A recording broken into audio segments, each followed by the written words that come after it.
marka laga hadlayo cilmi baaris adduunkan oo dhan wuxuu ku shaqeeyaa cilmi baaris wadamada horumaray ee maanta heerka sare gaaray waxa ay ku dhaqmayaan waxa weeye cilmi baariso boqolaal sano ka hor la soo sameeyey oo meel la dhigay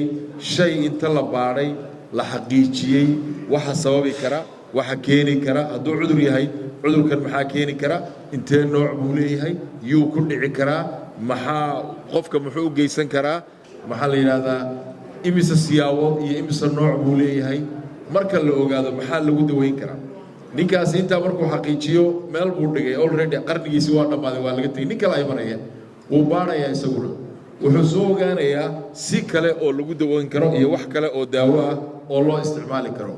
mid kale uga dambaynaya wuxuu odhanayaa alla ilaahay ninkaasi halkaa hadduu dhigay isaguna wuxuu ku kordhinayaa warar in la dabargoyn karo ayaa maaragtay iman karta marka researchku waa xogtaas aan laga maarmin hadday siyaasad noqoto hadday waxbarasho noqoto hadday scientific kale noqoto mar kasta waa wax aan laga maarmi karayn in maaragtay si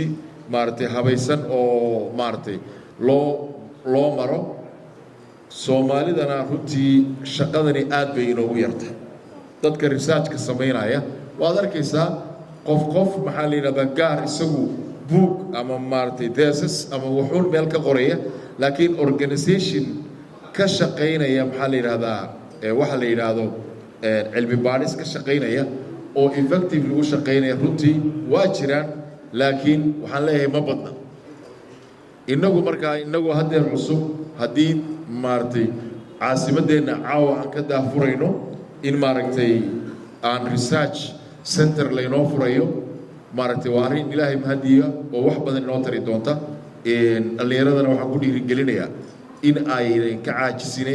ay ka biyadhiijiyaan oo si fiican uga shaqeeyaan waayo maanta xaaladda la taagan yahay meeshii laga aadi lahaa waxyaabo badan baa loo baahan yahay in maaragtay aan maamulku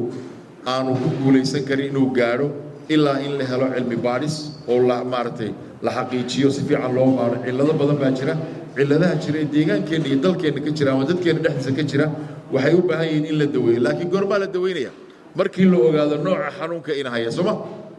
maxaa lagu ogaanayaa cilmi baadhistaa lagu ogaanaya